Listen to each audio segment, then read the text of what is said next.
Lihatlah siapa yang datang. Aku tersenyum pada seorang wanita berusia hampir 60 tahun yang baru saja menyambutku di dalam ruangan bergaya klasik miliknya. Profesor Catherine memiliki perangai yang sangat tegas kepada siapapun, tetapi entah mengapa dia selalu bersikap hangat padaku sejak pertama kali aku menjalani pendidikan spesialis di universitas ini. Aku sama sekali tidak besar kepala. Namun rekanku bilang, Profesor Catherine sangat menyukaiku karena aku memiliki pengetahuan yang tajam dan luas tentang bedah saraf saat aku baru masuk pendidikan spesialis. Pengetahuan itu kudapat karena sejak masih menjadi dokter umum di Cornell Hill, aku memang selalu menimbrung dengan unit bedah saraf, menonton berjalannya operasi, bertanya banyak hal pada dokter-dokter di sana, dan bahkan pernah diajak oleh Keith untuk mengikuti simposium spesialis bedah saraf. Profesor Catherine duduk di kursi yang berhadapan denganku, lalu menatapku dengan kedua matanya yang sudah dihiasi sedikit kerutan di sudut-sudutnya.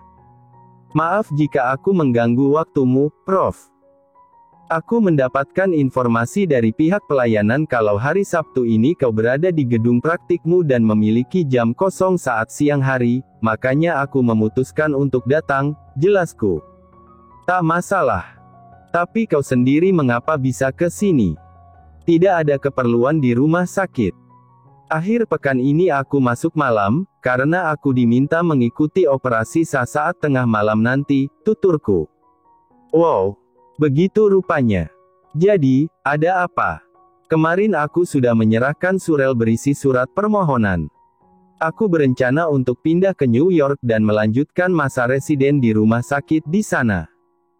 Kerutan yang dari awal sudah ada di dahi Profesor Catherine, kini makin kentara jelas. Kenapa tiba-tiba sekali ingin pindah? Aku memiliki beberapa keperluan dan harus tinggal di New York lagi, Prof. Karena sebenarnya asalku memang dari sana. Tapi aku hanya pindah rumah sakit saja sebagai dokter residen. Jika sewaktu-waktu ada yang harus diurus di kampus, aku akan langsung datang ke kota ini. Tidak semudah itu kau bisa pindah, Lily. Sudah hampir 1 tahun kau menjalani masa residen di rumah sakit tempatmu bekerja sekarang. Membutuhkan waktu setidaknya 2,5 tahun atau lebih untuk menyelesaikan jabatan dokter residen bedah saraf. Apa kau tidak menyayangkan waktumu jika kau pindah ke rumah sakit lain? Kau harus beradaptasi lagi, loh. Beruntungnya, aku sudah berencana untuk pindah ke rumah sakit tempatku bekerja dulu saat masih menjadi dokter umum. Rumah sakit Cornell Hill di New York. Jadi, kurasa aku akan mudah beradaptasi. Profesor Catherine menghela napas. Dia menatapku dengan serius, lalu berkata, kampus ini bisa membantu melakukan perubahan data residenmu jika kau pindah, tapi masalahnya, yang paling utama tergantung dari pihak rumah sakit. Kuyakin mereka tak bisa langsung memberikan izin, karena dalam waktu dekat kau pasti sudah punya jadwal pelayanan di rumah sakit, misalnya shift kerja atau bahkan operasi.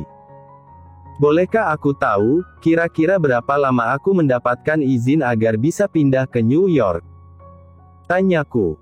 Kau harus menanyakan soal itu kepada kepala dokter residen di rumah sakit tempatmu bekerja sekarang. Kau juga harus mendapatkan kepastian apakah Cornell Hill benar-benar bisa menerimamu menjadi dokter residen bedah saraf atau tidak. Aku menyimak semua penjelasan Profesor Catherine.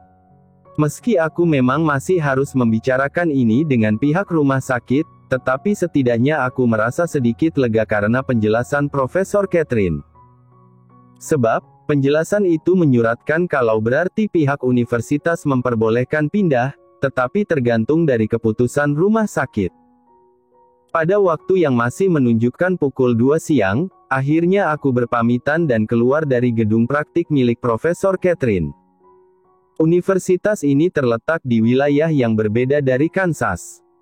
Untuk sampai ke kota Wichita di mana tempat tinggalku berada, membutuhkan waktu kurang lebih 2 jam menggunakan mobil. Aku berangkat pukul 11 menggunakan mobil Elliot yang kupinjam. Dia memaksaku agar aku tidak menolak ketika dia bilang kalau dia akan mengantarku. Namun, Tetap kutolak karena aku tidak ingin merepotkannya, ditambah aku memang sedang ingin pergi sendiri saja dan hanya sebentar. Aku memintanya untuk menemani Evan dan Ervin dulu di rumah sampai aku pulang. Nanti malam akan kutitipkan mereka kepada Nenek Berta sebelum berangkat ke rumah sakit. Sepanjang perjalanan, aku tidak berhenti sama sekali. Mobil yang kukendarai baru kuberhentikan di pom bensin yang sudah masuk ke wilayah Kansas. Namun, jaraknya masih cukup jauh dari apartemen tempatku tinggal, masih sekitar 40 menit perjalanan. Ketika aku turun dan berdiri di samping mobil untuk menunggu sampai selesai mengisi bahan bakar, pandanganku tertuju pada papan nama jalan yang ada pada tiang di depan pintu keluar pom bensin. Nama jalan di papan tersebut membuatku teringat pada sesuatu. Setelah tuntas mengisi bensin dan melakukan pembayaran, aku pun sekalian mengutak-atik isi tasku untuk mencari sesuatu. Kartu nama pemberian salah satu pasienku, Louis Sinclair. Beruntung kartu nama itu masih ada di dalam tasku. Aku membaca ulang kartu nama tersebut. Ternyata benar, nama jalan tempat pom bensin ini berada membuatku merasa familiar, sebab alamat studio seni milik Louis juga terletak di sekitar jalan ini. Aku teringat pada sejumlah pertanyaan Louis saat pagi-pagi dia datang ke rumah sakit menemuiku, lalu memberikan kartu namanya dan memintaku menghubunginya di akhir pekan karena masih ada yang ingin dia tanyakan padaku. Entah mengapa, aku merasa terdorong untuk menemuinya. Aku membuka GPS di ponselku dan memasukkan alamat studio yang tertera di kartu nama. Ternyata jaraknya lumayan dekat, tidak sampai 1 kilometer dari pom bensin. Sekarang masih pukul 3 siang menjelang sore. Masih banyak waktu, sehingga tak ada salahnya jika aku mampir sebentar ke studio itu. Setelah kembali masuk ke mobil, aku pun melaju mengikuti arahan yang tertera pada navigasi yang terhubung dengan GPS ponselku. Perjalananku berakhir di depan sebuah bangunan modern yang hanya terdiri dari satu lantai namun luas ke belakang. Tampak luarnya sangat apik, didominasi oleh warna putih sedikit krem. Aku turun dari mobil sembari memerhatikan sekeliling, lalu memastikan alamatnya sudah sesuai dengan kartu nama yang kupegang. Aku pun melangkahkan kakiku memasuki halaman studio itu untuk menuju pintu masuk. Di sisi-sisi halaman terdapat sejumlah guci tanah liat dengan berbagai ukuran. Ketika aku sampai di bagian teras, kulihat sejumlah patung dan hasil kerajinan yang bentuk sekaligus penampilannya sangat menawan. Tempat ini tidak terlalu ramai, tetapi kupikir ini adalah studio yang sekaligus dijadikan tempat untuk menjual hasil karya seni. Aku berpikir begitu karena ada 2 orang di halaman yang sedang melakukan transaksi untuk pembelian sebuah guci. Ada pula 3 orang lainnya yang sedang melihat-lihat patung untuk dibeli, dilayani oleh seorang pria muda yang tampaknya memang bekerja di sini. Pintu tentunya tidak tertutup, jadi aku langsung masuk.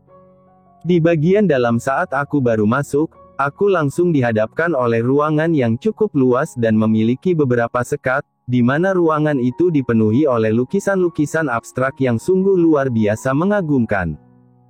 Aku tidak benar-benar gemar pada seni, tetapi kalau soal lukisan, aku cukup tertarik. Lukisan pertama yang kukagumi saat usiaku masih remaja adalah lukisan Grande Odalisque. Lukisan itu memang sangat vulgar dan erotis. Namun, aku terpukau pada makna Jean Auguste menciptakannya untuk menggambarkan selir-selir para sultan kerajaan di abad belasan lalu. Kakiku kembali melangkah lebih jauh dan lebih dalam di ruangan itu. Aku tak tahu ini diperbolehkan atau tidak, tetapi rasa kagum membuatku ingin terus melihat-lihat. Namun, pandanganku tertuju pada satu-satunya lukisan yang memiliki gambar manusia. Aku menghampiri lukisan itu dan memerhatikannya dengan penuh ketertarikan. Lukisan itu memiliki gambar seorang anak kecil yang berdiri di jalanan menuju danau sambil mendonggak menatap langit malam yang berbintang. Tangan kanan anak kecil itu terangkat, seperti sedang menghitung bintang di langit. Setelah aku perhatikan lebih jelas, Ternyata ada gambar siluet anak kecil lainnya di lukisan itu yang posisinya seperti sedang memerhatikan anak kecil di dekat danau dari kejauhan. Aku mengerutkan kening ketika aku merasa familiar pada detail bukit dan pepohonan yang ada di sekitar danau pada lukisan tersebut. Kalau tidak salah, itu adalah Danau Apopka di Florida. Pernah satu kali aku ke sana saat sedang bertamasya di sekolah dasar, sehingga sedikit kuingat bentuk danau tersebut. Dari sekian banyak lukisan yang ada, lukisan inilah yang paling berbeda. Aku tidak tahu dari mana inspirasi penciptanya hingga bisa menggambar ilustrasi lukisan ini, tetapi semua detail dan goresan warna yang apik, membuatnya seperti sangat hidup. Aku mengangkat tangan kananku, menyentuh gambar anak kecil yang sedang menghitung bintang di lukisan tersebut. Yang itu tidak dijual. Suara seorang pria mendadak muncul dari belakangku.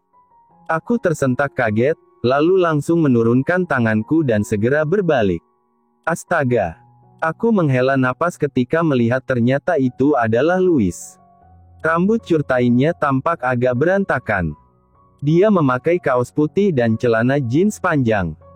Noda cat yang terlihat di kaos dan sepatu bootsnya membuatku langsung peka kalau dia pasti baru selesai melukis. Louis tersenyum hangat padaku, lalu berkata, "Senang melihatmu datang ke sini, Dok." Ada kanvas besar yang tertutup oleh kain, sementara beberapa kanvas lainnya tersusun rapi pada easel atau kayu penyangga. Ruangan melukis ini tidak sebesar ruangan yang pertama kali terlihat begitu melewati pintu masuk. Ada sekat yang membatasi ruangan ini. Ketika aku mengintip ke sebelah, aku mendapati kalau ternyata itu merupakan tempat khusus pembuatan kerajinan gerabah dan tembikar, serta beberapa karya keramik. Louis menghampiriku sambil mengeringkan tangannya menggunakan kain kecil, setelah sebelumnya dia berpamitan untuk cuci tangan sebentar. "Tempat ini benar-benar bagus," ujarku pada Louis, "kau pelukis dan pengrajin seni yang hebat." Wow, baru kali ini aku dipuji oleh seorang dokter. Aku terkekeh pelan mendengar ucapannya. Ketika dia mengajakku untuk ke kursi yang ada di sisi ruangan melukis, aku mengikutinya. "Kau mengendarai mobil sendirian ke sini?" tanya Louis sambil membuka kulkas kecil. "Ya. Aku baru kembali dari kota sebelah, jadi sekalian ke sini. Aku menantikanmu menghubungi nomorku sejak beberapa hari yang lalu, tapi ternyata kau langsung datang ke studioku. Sangat terhormat rasanya karena kau mau meluangkan waktu." Louis mengambil 2 kaleng bir dan memberikan salah satunya padaku. Aku tersenyum padanya. Sembari menatap bir yang dia berikan, aku berkata, "Bukannya aku tak menghargai pemberianmu, tapi maafkan aku sedang tidak bisa minum bir karena harus menyetir. Nanti malam juga aku memiliki jadwal operasi." Louis terdiam sejenak menatapku.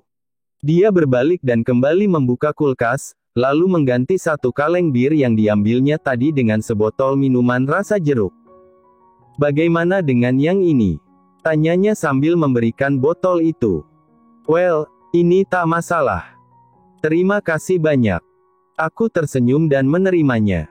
Louis mempersilakanku untuk duduk. Hanya ada 1 kursi, sementara di ruangan itu tak ada sofa. Jadi, alih-alih mengambil kursi lain di tengah ruangan yang merupakan tempat duduk untuk melukis, Louis memilih untuk berdiri saja di dekatku. Aku baru berniat untuk langsung duduk, tetapi aku agak ceroboh karena tak tahu kalau di belakang kursi itu ada 3 buah kayu penyangga yang tergeletak di lantai. Alhasil, ketika bermaksud menggeser kursi itu, aku malah membuat bagian kaki kursi menyenggol tumpukan kayu yang kemudian bergeser posisi. Kursi yang aku pegang hampir jatuh terbalik, sehingga hal itu membuatku juga nyaris jatuh kalau saja Louis tidak langsung membantuku. Pria yang usianya sekitar 34 atau 35 tahun itu memegang pinggangku untuk menahan agar aku tidak ikut terjungkal bersama kursi yang sudah jatuh ke lantai. Aku agak sangsi, karena ini membuat jarak kami jadi sangat dekat. Kedua mata coklatnya menatapku khawatir.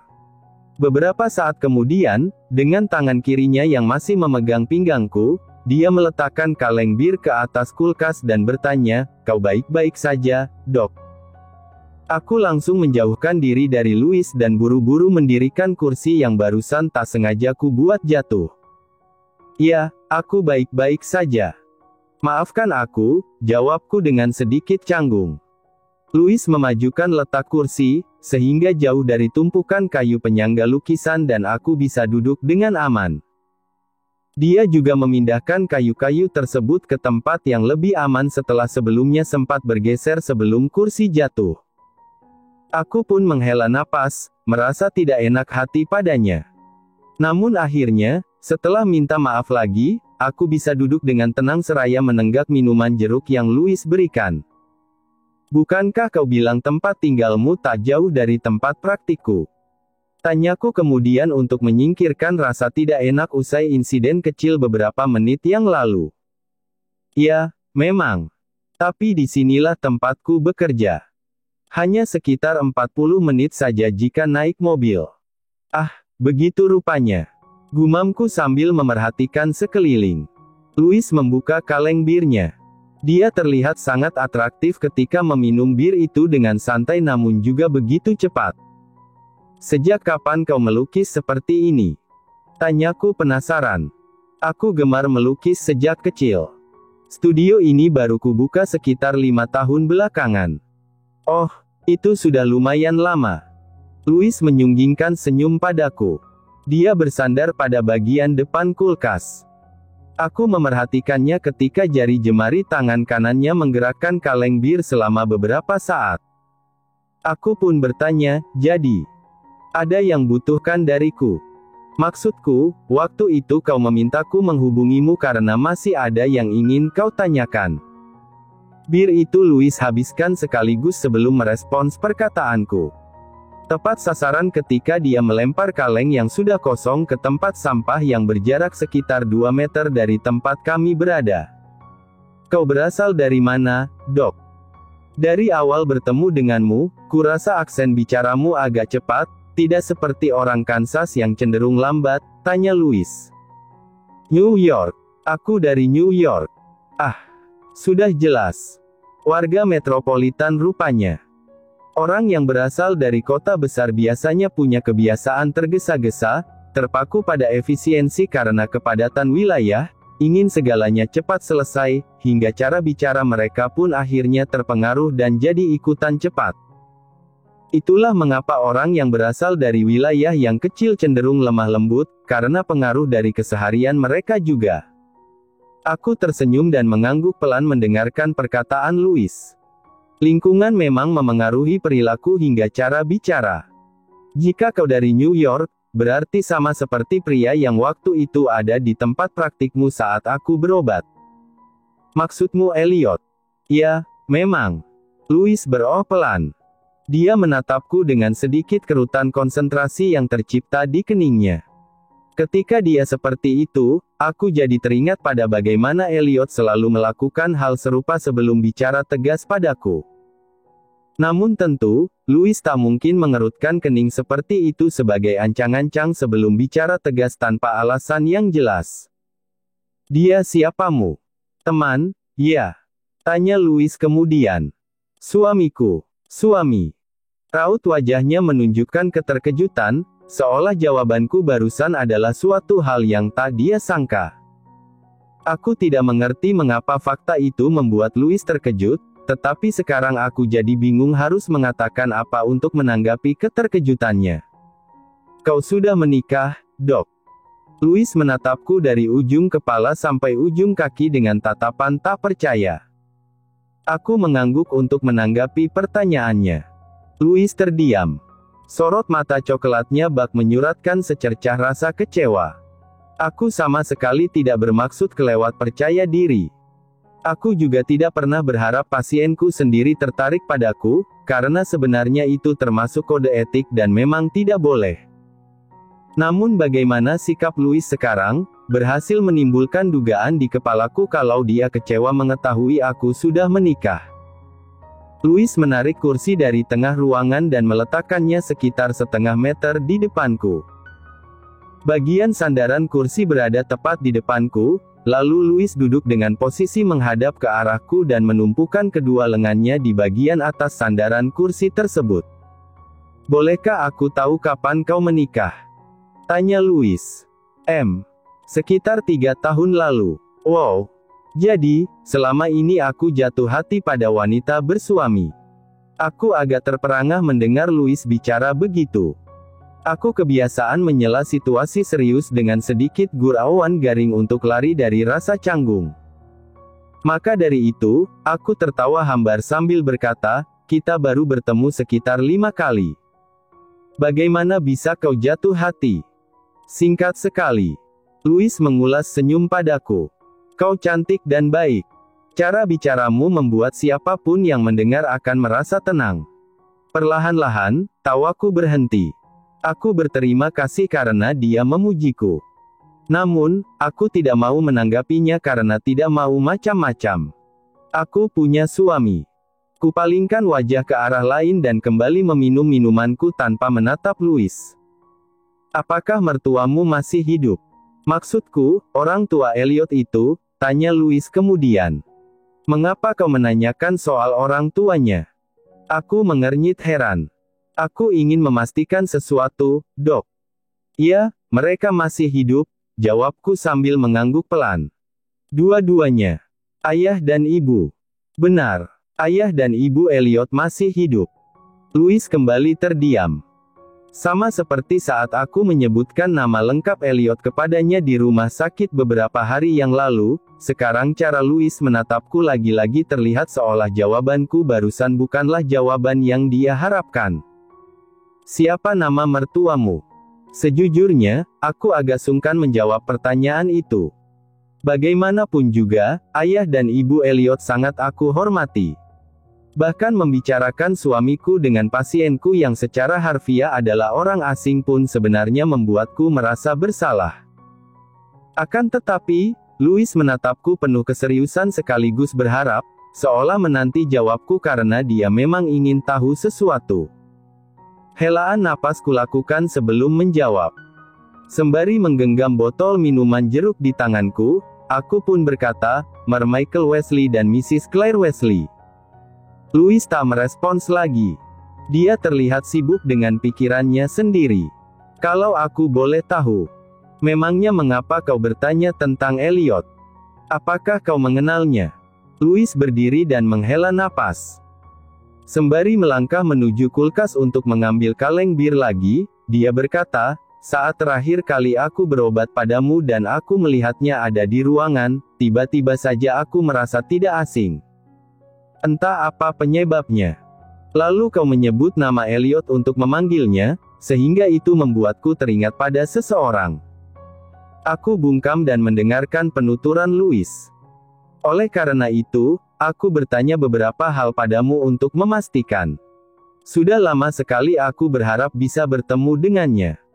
Tapi dari jawabanmu atas pertanyaan-pertanyaan yang aku tanyakan tadi maupun saat aku menemuimu di rumah sakit waktu itu, barangkali aku salah orang. Orang yang kau cari bernama Elliot juga." Louis mengangguk. Tanpa menatapku, serta dengan suara yang sangat pelan, dia berkata, "Tapi pasti ada ribuan orang bernama Elliot di dunia ini. Aku tidak tahu Elliot yang kukenal masih hidup atau tidak." Kedua mataku mengerjap lambat. Aku berniat untuk mempertanyakan, orang bernama Elliot yang dia cari siapanya? Apakah keluarga, kerabat, atau sekadar sahabat lama? Akan tetapi, aku agak sungkan untuk menanyakan itu. Rasanya aneh sekali. Maksudku, mempertanyakan hal itu kepada Louis mungkin akan membuatku terlihat sok akrab dan terkesan ingin tahu urusan orang. Tak berselang lama, pria muda berusia 20-an yang tadi aku lihat ada di halaman studio untuk melayani pembeli, muncul di ruangan tempatku dan Louis berada. Aku mendengar pria itu melapor kalau nanti sore dia harus mengeluarkan salah satu patung di teras yang akan diantarkan ke rumah pembeli. Louis pun mengiyakan dan menyuruh pria itu untuk menghubungi sang pembeli dulu. Aku tidak ingin keberadaanku terlalu lama mengusik Louis. Walaupun ini akhir pekan, tetapi sepertinya dia memang sibuk. Lagi pula aku juga harus segera pulang, sebab Elliot dan anak-anakku pasti menunggu. Maka dari itu, aku pun bangkit dari dudukku setelah pria tadi beranjak meninggalkan ruangan. Sebaiknya aku pergi sekarang, kataku. Kenapa buru-buru sekali? Sejujurnya, aku ingin kau lebih lama berada di sini, Dok, ujar Louis. Aku tersenyum manis padanya. Senang sekali bisa datang ke tempat sebagus ini. Lain kali kalau ada waktu, aku pasti datang lagi. Louis menghela napas. Dia mempersilakanku berjalan lebih dulu untuk beranjak dari ruangan itu. Kami berjalan beriringan untuk keluar dari studio. Aku memandangi berbagai lukisan yang terpajang di dinding lorong, lalu berkata, aku kagum pada semua lukisan-lukisan yang kau buat. Gerabah buatanmu juga bagus. Itu menarik sekali. Apakah ada lukisan atau gerabah yang kau sukai, Dok? Kalau kau mau, ambil saja apapun yang kau suka. Gratis. Candaku sambil memainkan alis dan tersenyum penuh arti. Louis tertawa. Ya, gratis untukmu. Pilih saja. Aku terkekeh pelan. Tidak, Louis. Aku hanya bercanda. Kalau aku ingin mengambilnya, pasti akan kubayar sesuai harga. Kau manis sekali, Dr. Lily, ujar Louis, jadi, ada yang kau sukai. Saat kami melewati ruangan yang disekat dari ruangan utama menuju pintu, aku kembali melihat lukisan anak kecil yang sebelumnya membuatku terpukau saat baru datang. Langkah kami melambat, lalu terhenti sejenak. Aku pun menunjuk lukisan itu dan tersenyum lebar. Aku sangat menyukai yang itu. Louis mengikuti arah yang kutunjuk. Dia terdiam sejenak, kemudian tersenyum padaku. Yang itu tidak dijual. Hanya untuk pajangan saja. Aku tidak mau menjualnya. Kenapa? Jika kau menjualnya ke kolektor, mereka mungkin akan memberi harga cukup tinggi. Louis menggeleng pelan. Dia memasukkan kedua tangannya ke saku celana. Sembari menatap anak kecil yang sedang menunjuk langit dan seperti menghitung bintang, dia berkata, lukisan ini baru selesai 2 minggu yang lalu setelah kubuat selama 3 bulan penuh. Aku melukisnya sesuai dengan tempat dan suasana yang kuingat dari masa laluku, karena berkali-kali aku bermimpi tentang itu saat aku tidur. Jadi, lukisan ini akan kusimpan dengan baik dan tak akan kujual. Mengecewakan sekali.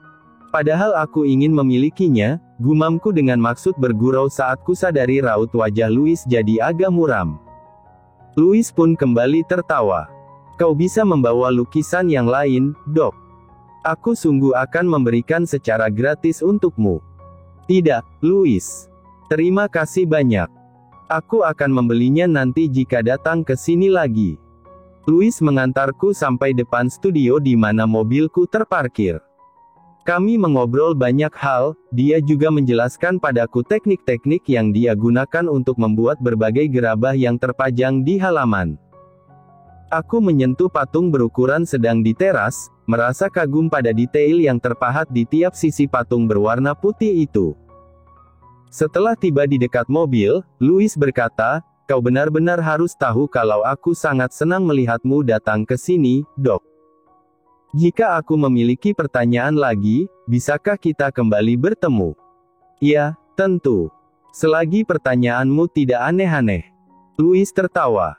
Dia terlihat seperti pria yang sangat ramah dan hangat. Kalau aku ingat bagaimana awal-awal aku mengenal Elliot, terlepas dari pernikahan kontrak kami, ingin sekali rasanya aku geleng-geleng kepala. Elliot adalah pria paling dingin dan jutek nan angkuh yang pernah ku kenal. Memikirkan tentang Elliot yang sejak tadi memang menjadi topik utama yang Louis tanyakan padaku, sesuatu terbesit di kepalaku. Aku pun menatap Louis dan berkata, lain waktu, kau mau bertemu dengan suamiku. Barangkali jika bertemu, kau bisa memastikan apakah suamiku adalah Elliot yang kau kenal atau bukan.